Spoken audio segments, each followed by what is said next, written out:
71% de la surface de la Terre est recouverte d'eau, mais sous cette vaste couverture bleue se trouve l'obscurité, le silence et le mystère. En descendant sous le niveau de la mer, la lumière disparaît, la température baisse et la pression augmente rapidement. À 1000 mètres de profondeur, même en plein jour, commence la nuit absolue.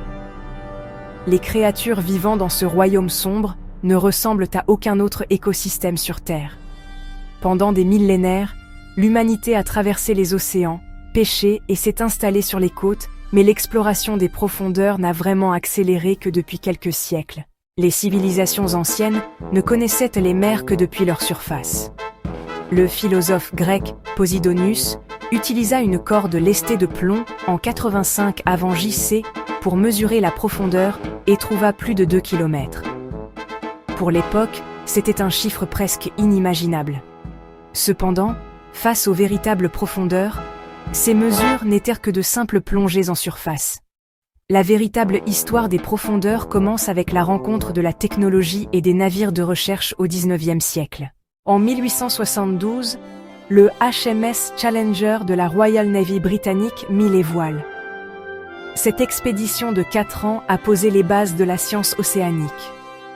Plus de 500 nouvelles espèces ont été découvertes, des milliers d'échantillons du fond marin collectés et, pour la première fois, la profondeur de la fosse des Mariannes mesurée, environ 884 mètres. Ce furent les premières données scientifiques fiables sur les profondeurs océaniques. À la moitié du XXe siècle, avec les progrès de l'ingénierie, une race pour atteindre le plancher océanique a commencé.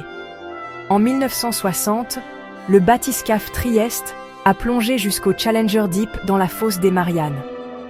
À 10 916 mètres, Don Walsh et Jacques Picard ont rapporté avoir vu une étrange créature ressemblant à une crevette flottant doucement dans l'obscurité.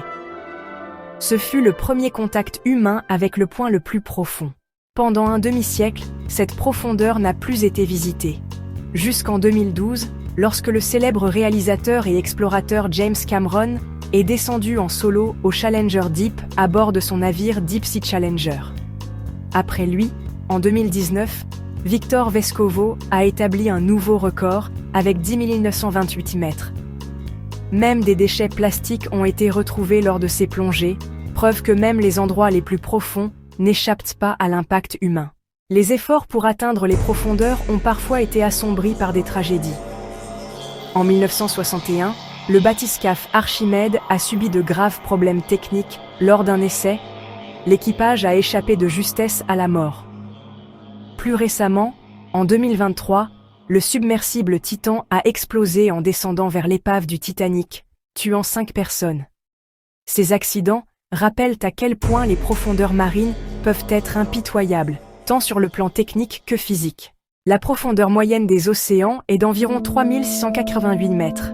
Son point le plus profond, la fosse des Mariannes, Challenger Deep, atteint environ 10 984 mètres. À titre de comparaison, si l'Everest était placé dans cette fosse, son sommet serait encore à 2 km sous l'eau. Les couches de profondeur sont classifiées comme suit. Zone épipélagique, 0,200 mètres. La couche solaire est vibrante.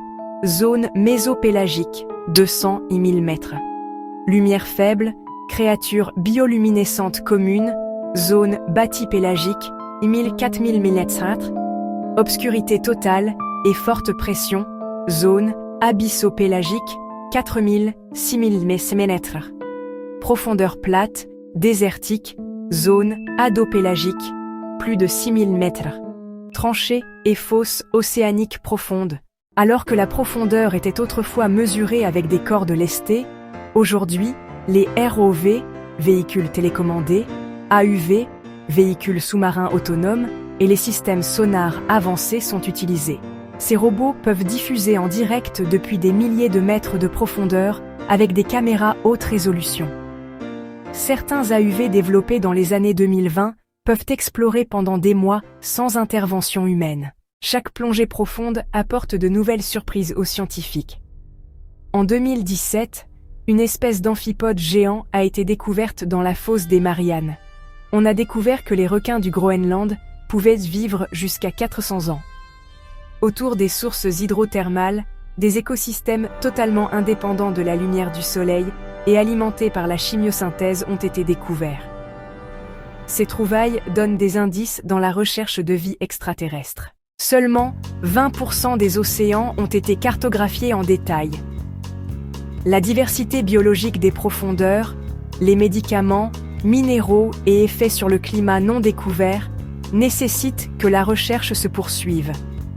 Cependant, la pollution, l'acidification et la surpêche menacent ce monde mystérieux. À l'avenir, des véhicules sous-marins plus rapides et plus sûrs et des technologies cartographiques assistées par IA visent à cartographier 100% du fond des océans. L'océan est à la fois le plus grand habitat de la Terre et le moins exploré. Ses profondeurs repoussent les limites techniques et mentales de l'humanité. Chaque plongée ouvre toujours un peu plus la porte à l'inconnu, mais un mystère demeure dans le silence bleu. Peut-être que c'est pour cette raison que la vraie profondeur de l'océan devrait être mesurée non seulement en mètres, mais aussi en mystère. Pour continuer à explorer ensemble les profondeurs mystérieuses des océans, n'oubliez pas d'aimer notre vidéo, de vous abonner à notre chaîne et de laisser vos commentaires ci-dessous. Partagez la chose la plus intéressante que vous savez sur l'océan. Nous avons hâte de lire vos idées.